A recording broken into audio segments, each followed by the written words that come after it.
Today on Passion for Food, we'll be making my take on the classic spaghetti sauce. Now this is very similar to a spaghetti bolognese, except I'm not using any wine or chicken livers. Let's go ahead and get started. First things first, let's have a look at our ingredients here. Firstly, we have two 14.5 ounce cans of stewed tomatoes. Reserve that juice, don't drain these. 12 ounces of tomato paste. This was two of those little 6-ounce cans. I'm going to be using about 1.5 pounds of ground beef in my sauce, but if you want to just leave that out, you will wind up with a classic spaghetti marinara. And 1 whole head of garlic. Speaking of, let's check out a super easy trick to peeling a whole head of garlic. You can use 2 bowls like this, but I have this little camping canteen that I didn't like for camping, but I do like it for peeling garlic. You just want to put your whole head of garlic in your container, something with a little room to shake around. Hold securely and really shake it. I mean, really shake that thing just as hard as you can. I'd say it usually takes me under a minute. You'll know you're probably finished when you notice a change in the sound. The sound will soften up a little and you might actually smell the garlic. And that's literally it. I did not edit this at all. That was how long it literally took, and our garlic is completely peeled. But wait, there's a second part to this trick that's going to make our lives even easier. While our garlic is completely peeled, those skins can still be a little bit of a bother to separate. So what we're going to do is actually pour some cold water in here. That will help completely separate those little pieces of garlic peel from the actual flesh of the garlic. Additionally, the cloves are going to sink and the skins are going to float, so it becomes just super easy to fish out our garlic. Just like this, and that's it. I peeled this entire head of garlic in less than 2 minutes. Alright, back to the regularly scheduled episode. So, in addition to our garlic, we have about 4 tablespoons of Italian seasoning here. We may need more, but that's a start. And as for the rest of the aromatics, I like the classic mirepoix. That's basically 2 parts onion to 1 part carrot and celery. Just to save some time today, I'm going to be using the food processor for our carrot, celery, and garlic. But you could certainly mince those up by hand. So I'm just going to give these a quick, rough chop. And then we're going to go for a quick spin in the food processor. So in no particular order, we go in with our garlic, celery, and carrots. And we're just going to process that until it's very fine. Not a liquid, but very fine. We want this in our sauce for the beautiful flavor and aromatic qualities, but you don't really want to be seeing pieces of carrot in your spaghetti sauce. So I like it quite fine. That way it pretty much just dissolves into the sauce. You can see why I like that food processor. It would have taken me a while with a knife.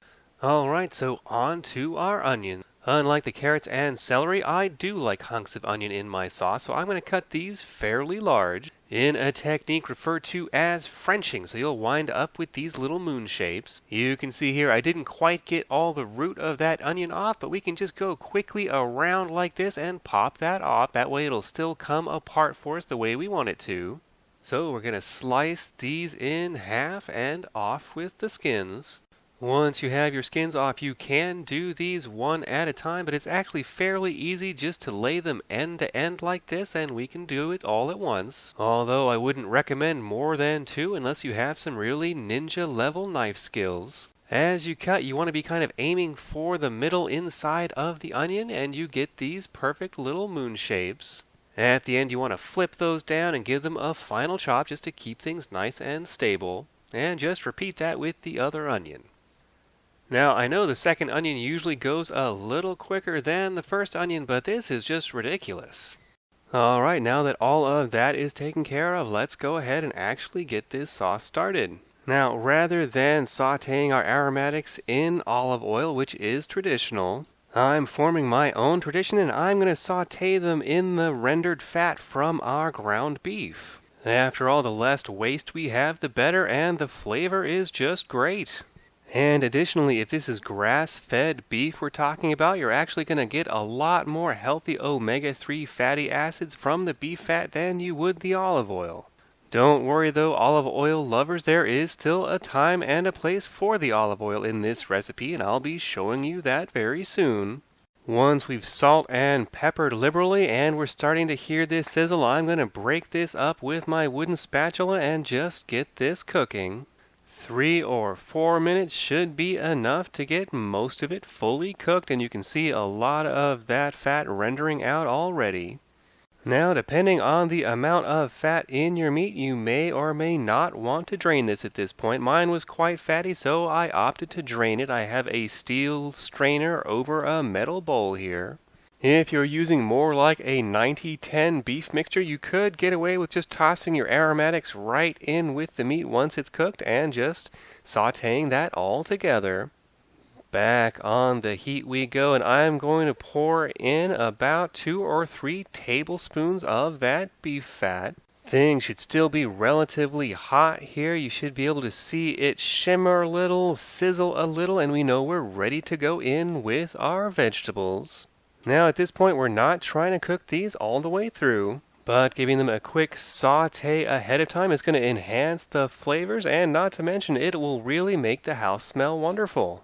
We just want to give them a stir and continue sautéing until very fragrant and the onions are slightly translucent. After about 4 minutes I was happy, so we're going to go in with our 12 ounces of tomato paste. The reason we're doing this is that's actually going to form a layer on the bottom of the pot called a fond. Tomatoes actually contain quite a lot of natural sugars, so what we're going to get is a lot of beautiful deep caramelization on the bottom of our pot, which is going to lend our sauce a richness of flavor that would be hard to achieve otherwise.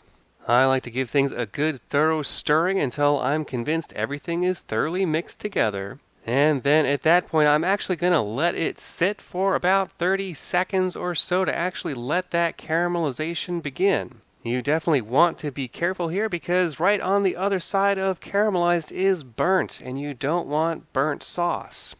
So after some time has elapsed, I'm going to stir this back around and check to see how that layer is coming.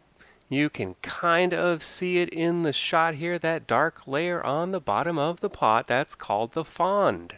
And we always thought things getting stuck to the bottom of the pot was a bad thing. But it turns out if you do it the right way, it can be a very, very good thing.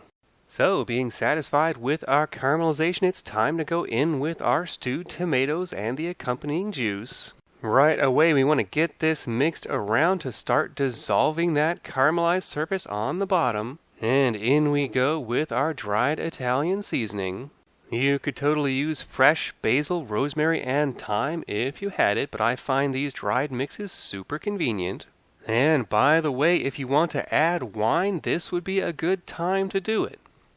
And in we go with our reserved drained ground beef. And about 24 ounces of water. That would be about 4 of those little tomato paste cans worth of water if you're keeping track. I just kind of went by eye as I do a lot of things.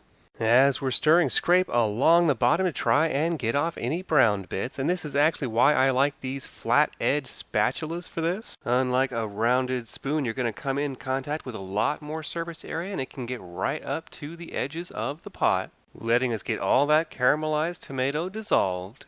And as that comes up to a simmer, I do have a secret ingredient I'm going to add here, just a little bit of MSG. Now I know what you're thinking, MSG in spaghetti sauce? What the what?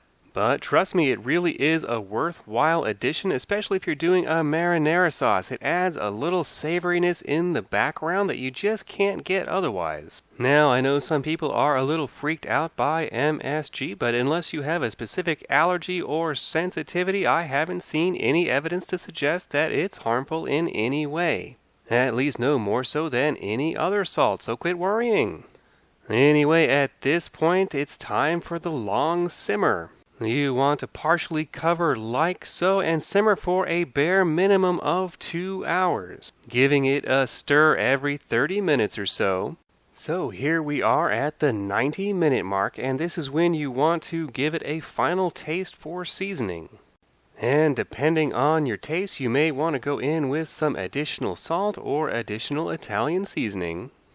Mine needed a little bit of both, so I went in with about another tablespoon of salt and about 2 tablespoons of Italian seasoning to finish up this sauce. And after a final 30 minutes, we'll be ready to serve. The trick to serving this properly is after you've boiled and drained your pasta to actually return that right away to your warm pasta pot. And then to that, we're actually going to directly add some of our sauce and give that a quick toss to combine. Doing it this way helps everything come together better.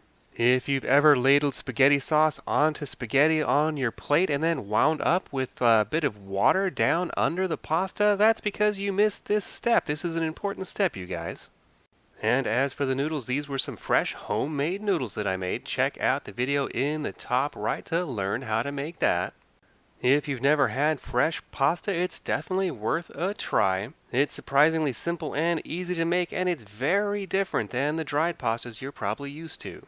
And of course, we're going to add in some sharp cheddar cheese here. I like sharp. You could certainly do mild or medium. And as we're wrapping up here, let's do a time-lapse cheese melting, because cheese melting is awesome. But that's it. Our classic robust spaghetti is finished. I first learned how to make spaghetti when I was about 5 years old. I've been refining and tweaking the recipe ever since then, and this is the version that I think really comes out great, so I hope you give it a try soon. I really hope you've enjoyed this recipe. If you have, give me a thumbs up below and consider subscribing and hitting that little bell to be notified of our weekly episodes. This has been Graham with Passion for Food.